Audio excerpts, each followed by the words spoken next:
একাদশ এবং দ্বাদশ শ্রেণীর প্রাণপ্রিয় শিক্ষার্থীবৃন্দ, তোমাদের সকলকে স্বাগত জানাচ্ছি। আমি জয়তশীল সহকারী অধ্যাপক, বান্দরবান ইন্টারমিডিয়েট পাবলিক স্কুল ও কলেজ। প্রাণপ্রিয় শিক্ষার্থীবৃন্দ, আশা করি তোমরা সকলে ভালো আছো। আমি আজকে তোমাদেরকে যে বিষয়ে পড়াবো কিংবা আলোচনা করব সেটি হচ্ছে জীববিজ্ঞান বিষয়ে প্রথম পত্রের অধ্যায় 3 থেকে সেল কেমিস্ট্রি কোষ রসায়নের অন্তর্গত প্রথম ক্লাস। এটাকে ওই অধ্যায়ের জন্য আমি ইন্ট্রোডাক্টরি ক্লাস হিসেবেই কল্পনা করেছি। এই লেসনটা একাদশ শ্রেণীর জন্য প্রযোজ্য এবং দ্বাদশ শ্রেণীর শিক্ষার্থীদের জন্য প্রযোজ্য। একাদশ শ্রেণীর শিক্ষার্থী তোমাদের জন্য এটা 30তম লেসন এবং দ্বাদশ শ্রেণীর শিক্ষার্থী যারা তোমাদের জন্য হচ্ছে 92তম লেসন। একাদশ শ্রেণী হচ্ছে 20-21 শিক্ষাবর্ষের এবং দ্বাদশ শ্রেণী হচ্ছে 19-20 শিক্ষাবর্ষের। দেখো শুরু করি। দেখো কোষ রসায়নের যে ইন্ট্রোডাক্টরি ক্লাস তোমাদের জীববিজ্ঞান বিষয় প্রথম পত্রের অধ্যায় 3 কোষ রসায়নের কি বলছে একটু লক্ষ্য করো। প্রতিটি জীবদেহ কতগুলো রাসায়নিক উপাদানে গঠিত। এসব রাসায়নিক উপাদান কোষ নির্ভর। কোষস্থ বিভিন্ন জৈব রাসায়নিক পদার্থ সম্পর্কে আমরা জানবো। পরের স্লাইডে কি বলছে দেখো, লক্ষ্য করো প্রিয় শিক্ষার্থীবৃন্দ, জীবকোষের রাসায়নিক উপাদান, chemical components of living organism. কোষ হলো জীবদেহের গঠন ও কাজের একক, structural and functional unit of living organism or beings. কোষে জীবন ধারণের সব উপাদান তৈরি হয় এবং বিরাজ করে, অর্থাৎ উপস্থিত থাকে। উদ্ভিদ দেহ বিভিন্ন অজৈব ও জৈব পদার্থের সমন্বয়ে গঠিত, ইনঅর্গানিক এবং অর্গানিক ম্যাটেরিয়ালস। উদ্ভিদের জীবন গঠন ও জীবন ধারণের জন্য বহু রাসায়নিক পদার্থের প্রয়োজন হয়। এদের অনেকগুলোই দেহের অভ্যন্তরে তথা কোষাভ্যন্তরে সৃষ্টি হয়। বিজ্ঞানের যে শাখায় কোষস্থ বিভিন্ন জৈব রাসায়নিক উপাদানগুলোর বর্ণনা, পঠন পাঠন ও গবেষণা করা হয় তাকে বলা হয় জৈব রসায়ন। পরের স্লাইড দেখো, সজীব উদ্ভিদ দেহ বিশ্লেষণ করলে প্রধান যে উপাদান পাওয়া যায় তা হলো পানি। দেহের প্রোটোপ্লাজমের প্রায় 60-90% এটা জীব ভেদে ভেরি করে। 60-90% হলো পানি প্রোটোপ্লাজমের। এরপরে দেখো, বাকি যে অংশ অবশিষ্ট থাকে তাকে কঠিন বস্তু বলে। 17টি মৌল যেমন carbon, hydrogen, oxygen, nitrogen, phosphorus, potassium, calcium, magnesium, iron, sodium, chlorine, manganese, boron, sulphur, molybdenum, copper এবং জিঙ্ক মিলে সৃষ্টি করেছে অসংখ্য জৈব উপাদান। এরপরে আসো, জৈব রাসায়নিক পদার্থগুলোর মধ্যে কার্বোহাইড্রেট, এগুলো তোমরা শুনেছো এর আগে, lipid, amino acid, protein, nucleic acid, অন্যান্য জৈব অ্যাসিড, বিভিন্ন এনজাইম ইত্যাদি প্রধান। অজৈব পদার্থের মধ্যে পানি অন্যতম। সাধারণত দুগ্ধজাত খাদ্য, মাছ, মাংস, ডিম, ডাল, শস্যদানা, শাকসবজি, ফলমূল ইত্যাদিতে প্রচুর পরিমাণে অজৈব লবণ বা খনিজ লবণ থাকে। সকল জীব মেটার মানে বস্তু দ্বারা গঠিত। বস্তু রাসায়নিক মৌল দ্বারা গঠিত। যে বস্তুকে রাসায়নিকভাবে ভেঙে আর কোনো সরল বস্তু পাওয়া যায় না তা হলো রাসায়নিক মৌল বা এলিমেন্ট। জীবের অত্যাবশ্যকীয় এলিমেন্ট বা উপাদান 92টি। এই 92টি এলিমেন্টের মধ্যে জীবের 96%, 96% বস্তুই কার্বন, নাইট্রোজেন, হাইড্রোজেন এবং অক্সিজেন দ্বারা গঠিত। অন্যান্য এলিমেন্ট যেমন calcium, phosphorus, potassium, sulphur, sodium, chlorine এবং ম্যাগনেসিয়াম অল্প পরিমাণে থাকে। এলিমেন্টের ক্ষুদ্রতম অংশ যা তার বৈশিষ্ট্য ধরে রাখতে পারে তা হলো অ্যাটম বা পরমাণু। এগুলো কেমিস্ট্রি থেকে তোমরা বেশ ভালোভাবে জানবে, এগুলো জানো, তোমরা 9-10 পড়ে আসছো। বস্তু জগতের গঠন একক হলো অ্যাটম বা পরমাণু। অ্যাটমের কেন্দ্রস্থলে মানে নিউক্লিয়াসে প্রোটন এবং নিউট্রন একসাথে থাকে। নিউক্লিয়াসের বাইরে নেগেটিভ চার্জ বিশিষ্ট ইলেকট্রন থাকে। অধিকাংশ অ্যাটমে সমসংখ্যক প্রোটন ও ইলেকট্রন থাকে। কম্পাউন্ড বা যৌগ, দুই বা তার অধিক এলিমেন্ট সুনির্দিষ্ট অনুপাতে সংযুক্ত হয়ে একটি কম্পাউন্ড বা যৌগ গঠন করে। যেমন দেখো 2:2 প্লাস অক্সিজেন ইকুয়াল টু 2:2, অর্থাৎ হাইড্রোজেন এবং অক্সিজেন সুনির্দিষ্ট অনুপাতে যুক্ত হয়ে পানি নামক যৌগ গঠন করেছে। একটি কম্পাউন্ডের অ্যাটম সমূহ রাসায়নিক বন্ডের মাধ্যমে একত্রে সংযুক্ত থাকে। সে রাসায়নিক বন্ড আবার 3 প্রকার। দেখো রাসায়নিক বন্ড সাধারণত 3 প্রকার, যথা আয়নিক বন্ড, কোভ্যালেন্ট বন্ড এবং হাইড্রোজেন বন্ড। এই বন্ডগুলো সম্পর্কে আমরা একটু জানবো। আজকের লেসনটা মোটামুটি সার্থক হবে যদি আমরা বন্ডগুলো সম্পর্কে প্রাথমিক ধারণাটুকু পেয়ে থাকি।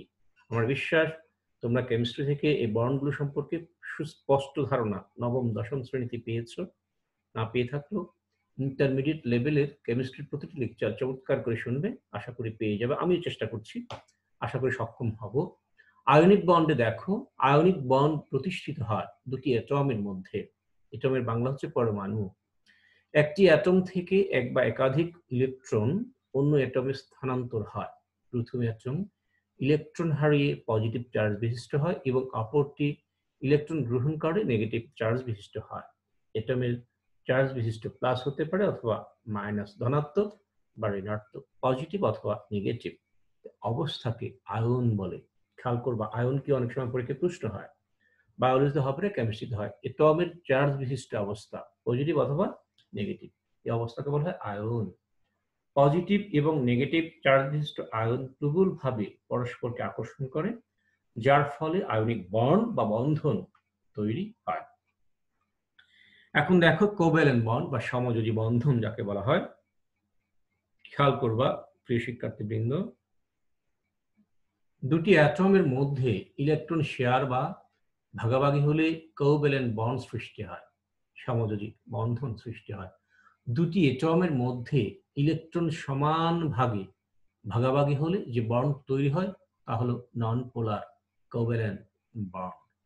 দুটি অ্যাটমের মধ্যে ইলেকট্রন অসমভাবে, খেয়াল করবা, দুটি অ্যাটমের মধ্যে ইলেকট্রন অসমভাবে ভাগাভাগি হলে যে বন্ড তৈরি হয় তা হলো পোলার কোভ্যালেন্ট বন্ড।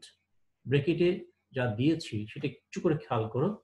আমরা কোভ্যালেন্ট বন্ড করছি, একটি পোলার একটি নন পোলার। কি বলছে? ইলেকট্রন সমানভাবে, দুটি অ্যাটমের মধ্যে ইলেকট্রন যদি কি বলে সমান ভাগে ভাগাভাগি হয়, এর মাধ্যমে যে বন্ড ফর্ম করে তা হলো নন পোলার কোভ্যালেন্ট বন্ড। আবার এই ইলেকট্রন যদি অসমভাবে ভাগাভাগি হয় তখন যে বন্ড তৈরি হয় তাকে বলা হয় পোলার কোভ্যালেন্ট বন্ড। ব্র্যাকেটের পড়াটা একটু পড়ো। পরমাণু দুটি একই হলে, আমরা ব্র্যাকেটে লিখেছি দেখো, এই যেখানে আছে, পরমাণু দুটি একই হলে তখন ইলেকট্রন ভাগাভাগি সমান হয়, কিন্তু পরমাণু দুটি ভিন্ন হলে সেক্ষেত্রে ইলেকট্রন সংখ্যা কম বেশি হওয়ার কারণে যেটির ইলেকট্রন বেশি সেটির তড়িৎ ঋণাত্মকতা, ইলেকট্রোনেগেটিভিটি বেশি হওয়াতে ইলেকট্রন আসক্তিও বেশি, তাই সেটি ইলেকট্রনকে তার দিকে আকর্ষণ করে। অসম ভাগাভাগি বলতে এই বিষয়টিকেই বোঝানো হয়েছে। আরেকবার বলছি, এখানে দেখো এটা হাইড্রোজেন পরমাণু, এটি হাইড্রোজেন পরমাণু, এটি অক্সিজেন পরমাণু। পরের স্লাইডগুলো দেখতে আরো ক্লিয়ার হবে। অক্সিজেনের ইলেকট্রন সংখ্যা 8, হাইড্রোজেনের ইলেকট্রন সংখ্যা 1। অক্সিজেনের ইলেকট্রন সংখ্যা 8, হাইড্রোজেনের ইলেকট্রন সংখ্যা 1। তোরা ভিন্ন ধরনের পরমাণু বা অ্যাটম। আরেকবার বলছি, এই স্লাইডে ক্লিয়ার হবে না, পরের দুটো স্লাইড যখন বলবো বা পড়বো তখন ক্লিয়ার হবে। কোভ্যালেন্ট বন্ড দেখো বা সমযোজী বন্ধন, দুটি অ্যাটমের মধ্যে ইলেকট্রন শেয়ার বা ভাগাভাগি হলে কোভ্যালেন্ট বন্ড সৃষ্টি হয়। কোভ্যালেন্ট সমযোজী যেহেতু শেয়ারিং হচ্ছে, দুটি অ্যাটমের মধ্যে ইলেকট্রন সমান ভাগে ভাগাভাগি হলে যে বন্ড তৈরি হয় তা হলো নন পোলার কোভ্যালেন্ট বন্ড। দুটি অ্যাটমের মধ্যে ইলেকট্রন অসমভাবে, এইখানে লাস্টে চলে আসো, ভাগাভাগি হলে যে বন্ড তৈরি হয় তা হলো পোলার কোভ্যালেন্ট বন্ড। এই অসমতা দেখো, একটু ব্যাখ্যা দেই।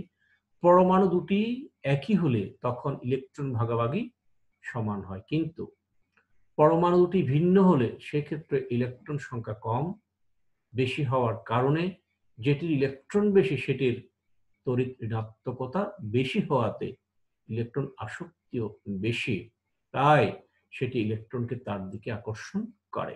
এই অসম ভাগাভাগি বলতে এই বিষয়টিকে বোঝানো হয়েছে। পরের স্লাইডে যায়। দেখো, কোভ্যালেন্ট সম্পর্কিত কিছু ব্যাখ্যা, এই ব্যাখ্যাতে আসি। পর্যায় সারণীতে তোমরা পিরিয়ডিক টেবলের নাম শুনেছ। বাম থেকে ডানে তড়িৎ ঋণাত্মকতা ক্রমান্বয়ে বৃদ্ধি পেতে থাকে। বাম থেকে ডানে কি বলছে? পর্যায় সারণীতে বাম থেকে ডানে তড়িৎ ঋণাত্মকতা ক্রমান্বয়ে বৃদ্ধি পেতে থাকে, অর্থাৎ ইলেকট্রোনেগেটিভিটি। হাইড্রোজেন এবং অক্সিজেন, কেন বলছি? এখানে একটা কোভ্যালেন্ট দিয়েছি তো, এবং অক্সিজেন এবং হাইড্রোজেনকে ব্যবহার করে পানির একটা মলিকিউল দেখিয়েছি, এই জন্য আমি অক্সিজেন এবং হাইড্রোজেনের কথা এনেছি। হাইড্রোজেন এবং অক্সিজেন এর মধ্যে পর্যায় সারণীতে হাইড্রোজেনের অবস্থান তুলনামূলক বামে এবং অক্সিজেনের অবস্থান অবশ্যই হাইড্রোজেন সাপেক্ষে ডানে। তাই অক্সিজেনের তড়িৎ ঋণাত্মকতা বেশি। এটা পর্যায় সারণীর যে বিন্যাস, সেই বিন্যাস অনুযায়ী। তার মানে হাইড্রোজেন, এই হাইড্রোজেন এবং অক্সিজেনের মধ্যে অক্সিজেনের ইলেকট্রোনেগেটিভিটি অর্থাৎ তড়িৎ ঋণাত্মকতা বেশি। তারপর কি? এই দুটি পরমাণুর মধ্যে অর্থাৎ অক্সিজেন এবং হাইড্রোজেনের মধ্যে ইলেকট্রন বিনিময়ের সময় বন্ধন ইলেকট্রনকে, এই যে হাইড্রোজেন অক্সিজেন তারা ইলেকট্রন বিনিময় করে এখানে বন্ধন তৈরি করছে, এখানে এটা কিন্তু ইলেকট্রন মিন করছে, ইলেকট্রন বন্ধন, বন্ধন ইলেকট্রন, এই জায়গায় ইলেকট্রন শেয়ারিং, বন্ধন ইলেকট্রন। খেয়াল করো, এই দুটি পরমাণুর মধ্যে অর্থাৎ আমি এখন যেটা বোঝাচ্ছি অক্সিজেন এবং হাইড্রোজেনের মধ্যে ইলেকট্রন বিনিময়ের সময় বন্ধন ইলেকট্রনকে, খেয়াল করো ব্র্যাকেটে কি বলেছে, অক্সিজেন এবং হাইড্রোজেনের মধ্যে যে দুটি হাত, তা হলো মূলত বন্ধন ইলেকট্রন। এখন এই দুটি হাত, এটার ব্যাখ্যাটা না দিলে ভুল বুঝবে। ব্যাখ্যাটা এই ফিগারটার সাপেক্ষে, এই একটা অক্সিজেন, এই একটা হাইড্রোজেন, এই একটা হাইড্রোজেন। হাত বলতে এই দুটো হাতকে আমি বুঝিয়েছি অক্সিজেন এবং হাইড্রোজেনের মধ্যে যে এই যে ইলেকট্রন বন্ধন, এই যে এটাকে আমি হাত দিয়ে বলছি, এই যে দুটি হাত, এই তা হলো মূলত বন্ধন ইলেকট্রন, অর্থাৎ অক্সিজেন এবং হাইড্রোজেন ইলেকট্রন দ্বারা, ইলেকট্রন শেয়ারিং এর মাধ্যমে কি হয়েছে, সংযুক্ত হয়েছে, বন্ধন তৈরি করছে, ইলেকট্রন বন্ধন। বন্ধন এখানে এই বন্ধনটা তৈরি করছে ইলেকট্রন দ্বারা, এই জন্য এটাকে বন্ধন ইলেকট্রন বলছে, এটাকে এই দুটোকে আমি হাত বলেছি এইখানে এই ফিগার ক্ষেত্রে। এটা মানে ভুল করে সঠিকটা যাতে শিখতে পারো, মনে থাকে, এই জন্য বলছি। এ দুটি পরমাণুর মধ্যে ইলেকট্রন বিনিময়ের সময় বন্ধন ইলেকট্রনকে অক্সিজেন তার নিজের দিকে আকর্ষণ করে, এই অক্সিজেন তার নিজের দিকে আকর্ষণ করে। কেন? কারণ ওই যে পর্যায় সারণীর কথা বলছিলাম, হাইড্রোজেনের অবস্থান বামে, অক্সিজেনের অবস্থান ডানে, তো বাম থেকে ডানে গেলে তড়িৎ ঋণাত্মকতা বেশি, কারণ অক্সিজেনের ইলেকট্রন সংখ্যা হাইড্রোজেনের তুলনায় বেশি, অক্সিজেনের 8টি এবং হাইড্রোজেনের 1টি। তাই যেহেতু ইলেকট্রন বেশি, তাই অক্সিজেনের ইলেকট্রন আসক্তিও বেশি, ফলে অক্সিজেন পরমাণুতে আংশিক ঋণাত্মক প্রান্ত, এই যে আংশিক ঋণাত্মক প্রান্ত, এবং হাইড্রোজেন পরমাণুতে আংশিক ধনাত্মক প্রান্ত, এই যে ধনাত্মক প্রান্ত তৈরি হয়, যার কারণে পানি পোলার যৌগে পরিণত হয়। এটা কিন্তু পানি H2O, H2O, এইদিকে নেগেটিভ পোলারাইজেশন, এদিকে পজিটিভ পোলারাইজেশন, মানে এটা নেগেটিভ ঋণাত্মক প্রান্ত, এটা পজিটিভ ধনাত্মক প্রান্ত। H2O যদি পানি হয় তাহলে এদিকে ঋণাত্মক প্রান্ত, এদিকে ধনাত্মক প্রান্ত তৈরি হয়েছে। এটা কি বলছে? ফলে অক্সিজেন পরমাণুতে আংশিক ঋণাত্মক প্রান্ত এবং হাইড্রোজেন পরমাণুতে আংশিক ধনাত্মক প্রান্ত তৈরি হয়, যার কারণে পানি পোলার যৌগে পরিণত হয়। এই যেখানে কি বলছে, H2O একটি পোলার অণু, পোলার অণু মানে তার মেরুত্ব প্রদর্শন করে। এই মেরুত্ব প্রদর্শনের মধ্যে একদিকে দেখো ধনাত্মক মেরু, আরেকদিকে ঋণাত্মক মেরু, এই হাইড্রোজেন এবং অক্সিজেন মিলেই পানির অণুটা গঠন করেছেন। অক্সিজেনের ইলেকট্রন বেশি, হাইড্রোজেনের ইলেকট্রন কম, 1টি, অক্সিজেনের 8টি, এই জন্য এটার ইলেকট্রন আসক্তি বেশি। এই জন্য যে তারা যখন ইলেকট্রন শেয়ারিং এর মাধ্যমে বন্ধন তৈরি করে, তখন সেই বন্ধন ইলেকট্রনটাকে অক্সিজেন তার দিকে আকর্ষণ করে। কথাটা আশা করি বুঝাতে পেরেছি। তার ইলেকট্রন বেশি, তার আসক্তিও বেশি, এই কারণে এদিকে আংশিক ঋণাত্মক প্রান্ত এবং হাইড্রোজেন পরমাণুতে আংশিক এই যে ধনাত্মক প্রান্ত তৈরি হয়, যার কারণে পানি কি করে, মেরু শো করে, মেরু প্রদর্শন করে, মেরুত্ব প্রকাশ করে, পোলার যৌগ। এই কারণে পানি একটি পোলার যৌগ, একদিকে নেগেটিভ আরেকদিকে পজিটিভ। তাই দেখো পাশের চিত্রে প্লাস এবং মাইনাস চিহ্নের মাধ্যমে ধনাত্মক ও ঋণাত্মক প্রান্ত নির্দেশ করা হচ্ছে। এটা ভেরি সিম্পল, আমি আমার সুবিধার জন্য দিয়েছি, তোমাদের বোঝানোর সুবিধার্থে তোমরা এগুলো বোঝো। এদিকে একটা হাইড্রোজেন বন্ড আছে। যাই হোক, এরপর স্লাইডটা দেখি। দেখো, বাম পাশে হাইড্রোজেন এবং অক্সিজেনের যে বন্ধন দেখানো হয়েছে, এই যে এটার কথা বলছি, এই যে হাইড্রোজেন এবং অক্সিজেনের যে বন্ধন দেখানো হয়েছে, এতে উভয়েরই একটি করে ইলেকট্রন আছে। এই যে বন্ধন, এই হাতে, এই যেগুলোকে হাত বলছি, একটি করে ইলেকট্রন আছে, কেননা এরা উভয়েই ইলেকট্রন শেয়ার করেই বন্ধন সৃষ্টি করেছে। যাই হোক, ওইদিকে তো পোলার অণুর কথা বলছিলাম, পানি একটা পোলার অণু, এখানে তাহলে অপোলার বা নন পোলার অণু আছে, যেমন অ্যালকোহল, কেরোসিন, ডিজেল, মূলত জ্বালানিগুলো হচ্ছে নন পোলার। হাইড্রোজেন, অক্সিজেন এরাও নন পোলার, কেন জানো, বা অপোলার, কারণ একই পরমাণু নিয়ে বন্ধন সৃষ্টি হলে সেক্ষেত্রে প্রান্ত সৃষ্টির সুযোগ নাই। এই যে হাইড্রোজেন, এটা হাইড্রোজেনের অণু, দুটি হাইড্রোজেন পরমাণু মিলে যখন এই হাইড্রোজেন অণু সৃষ্টি করে, তখন সেখানে কি হয়, পোলারাইজেশনের সুযোগ থাকে না। পোলারাইজেশনের সুযোগ থাকে না, কারণ একই পরমাণু নিয়ে বন্ধন সৃষ্টি হলে সেক্ষেত্রে প্রান্ত সৃষ্টির সুযোগ থাকে না। আশা করি পোলার অপোলার ব্যাপারটা বুঝছো, এবং মাইনাস প্লাসটা বুঝছো, কোভ্যালেন্টটাও বুঝছো। এই যে কোভ্যালেন্ট, সমযোজী বন্ধন।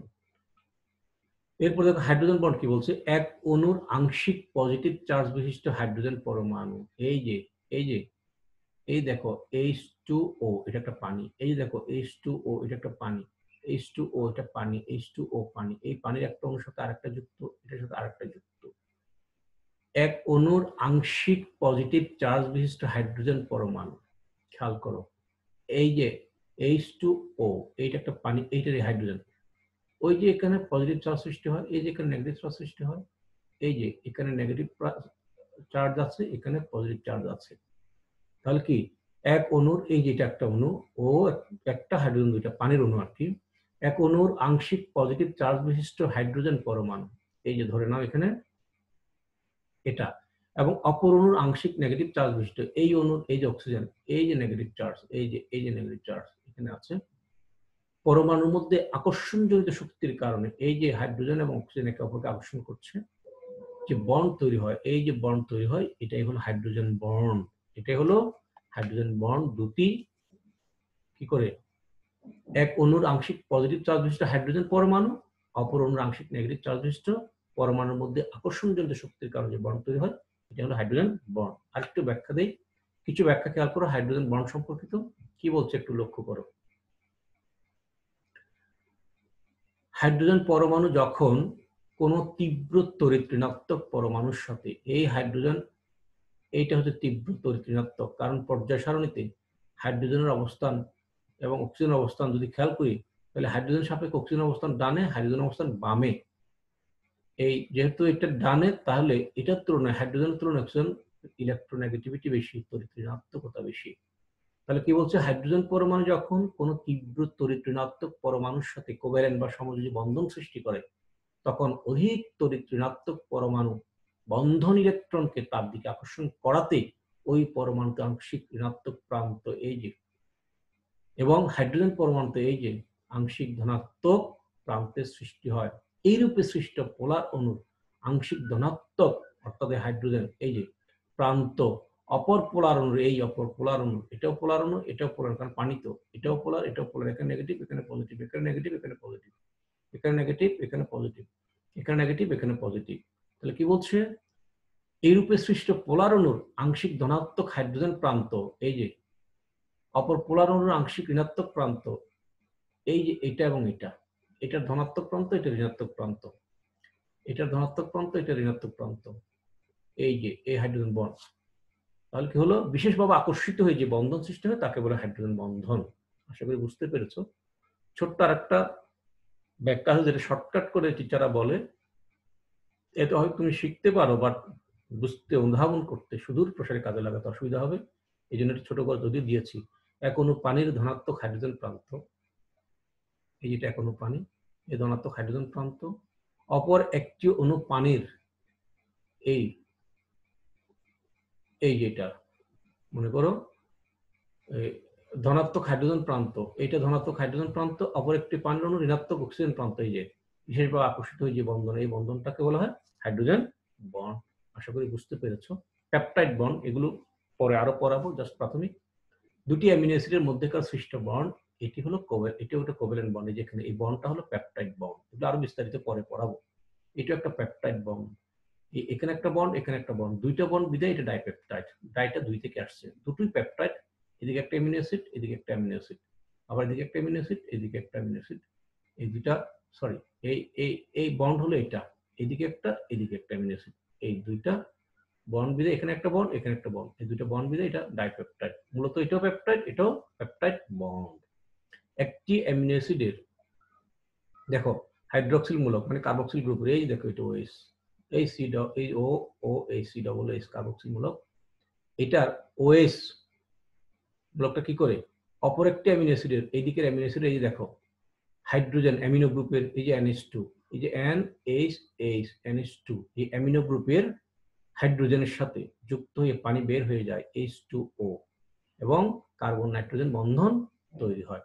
এই যে দেখো এইদিকে একটা অ্যামিনো অ্যাসিড, এইদিকে একটা অ্যামিনো অ্যাসিড, এই অ্যামিনো অ্যাসিডের কার্বক্সিল গ্রুপের এই যে হাইড্রোক্সিল মূলক, এই অ্যামিনো অ্যাসিডের অ্যামিনো গ্রুপের হাইড্রোজেন, এই দুটো মিলে পানির অণু বেরিয়ে যায়, ফলে কার্বন এবং নাইট্রোজেনের মধ্যে একটা বন্ধন তৈরি হয়। এই বন্ধনটাই হলো পেপটাইড বন্ড। এই যে কার্বন এবং নাইট্রোজেনের মধ্যে একটা বন্ধন তৈরি হয়, এই বন্ধনটাই হলো পেপটাইড বন্ড। আশা করি ক্লিয়ার। গ্লাইকোসাইডিক বন্ডটা দেখো, মনোস্যাকারাইড, এগুলো এখন বুঝবা না, পরে বুঝবা। বন্ডটা খেয়াল করো, মানে আমি গ্লুকোজটাকেই মনে করি একটা গ্লুকোজ হলো মনোস্যাকারাইড। ধরে নাও এটা একটা গ্লুকোজ, এটা একটা গ্লুকোজ, এই দুটো গ্লুকোজ যে বন্ধন দ্বারা যুক্ত হয়, এই যে যুক্ত হলো, এটা একটা গ্লুকোজ, এটা একটা গ্লুকোজ, বন্ধন দ্বারা যুক্ত হলো, এটাই গ্লাইকোসাইডিক বন্ধন। এই বন্ধনটা গ্লাইকোসাইডিক বন্ধন। পরীক্ষায় এই প্রশ্নটা হয়, গ্লাইকোসাইডিক বন্ধন কি? তুমি বলবা দুটি মনোস্যাকারাইড যে বন্ধনের মাধ্যমে যুক্ত হয় সেটি হলো গ্লাইকোসাইডিক বন্ধন। দুটি মনোস্যাকারাইড যে বন্ধন দ্বারা যুক্ত হয় সেটি হলো গ্লাইকোসাইডিক বন্ড। পরে আসো অর্গান মলিকিউল বা জৈব অণু। জীবসমূহে বিদ্যমান অধিকাংশ যৌগ কার্বন পরমাণুর একটি কাঠামো নিয়ে গঠিত, যার চারপাশে হাইড্রোজেন পরমাণু থাকে। কখনো কখনো কিছু অন্য মৌল থাকতে পারে। এ ধরনের অণুকে জৈব অণু বলা হয়। যে অণুতে কোনো কার্বন হাইড্রোজেন পরমাণু নেই তা হলো অজৈব যৌগ। কোন জৈব অণুর ক্রিয়াশীল গ্রুপকে বলা হয় ফাংশনাল গ্রুপ বা কার্যকরী মূলক। ফাংশনাল গ্রুপ সাধারণত আয়নিক বা পোলার হয়। এই একটা চার্ট তোমাদের বইয়ে আছে, তাই আমি দিয়েছি, না দিলেও হতো। এই বিষয়গুলো তোমরা জানো, ট্রিপলিং বেরিয়েছে, ভেরি সিম্পল, 9-10 পড়েছো, না পড়লেও 11 ক্লাসে কেমিস্ট্রি থেকে পড়ে নিবা। আর বেশি নাই, শেষ প্রান্তে এসেছি। একটা হোমওয়ার্ক দিলাম, ফাংশনাল গ্রুপ সমূহের তালিকাটি 2 বার লিখো, লিখলে শিখে যাবো। আর এখান থেকে ionic bond, covalent bond, glycosidic bond এগুলো একটু দেখে নিবা, শিখে নিবা। তো আশা করি বুঝতে পেরেছো। দীর্ঘদিন পরে ক্লাস দিলাম, মাঝখানে বিষয়ভিত্তিক মূল্যায়ন এর জন্য ফার্স্ট ইয়ারে ছিল 1, সেকেন্ড ইয়ারে ছিল 2। এই মূল্যায়ন পরীক্ষার জন্য আমরা অনলাইন ক্লাস মোটামুটি স্থগিত রেখেছিলাম। এখন আবার পরীক্ষা যেহেতু শেষ, উত্তরপত্র মূল্যায়ন শেষ, এখন আমরা আবার ক্লাস প্রোভাইড করবো, কন্টিনিউ ক্লাস চলবে। সবাই ক্লাসগুলো দেখবে। বিশেষ অনুরোধ, তোমরা ক্লাস দেখছো না, খুব কষ্ট পাচ্ছি, অনেক কষ্ট করে ক্লাস তৈরি করছি, ক্লাস দেখছো না, নিজে বঞ্চিত হবে। কাজ কিন্তু আমারটা থেমে নেই, আমারটা আমি করছি, তোমারটা তুমি করো। আর নয়, সবাই ভালো থেকো, সুস্থ থেকো। তো ধন্যবাদ জানানোর আগে যেটুকু বলবো, আবারও বলতে চাই, ছাড়ো ফেসবুক, ধরো text book, read more and more, time will be yours. Stay home, stay safe, stay strong. Stop luck. Thank you very much.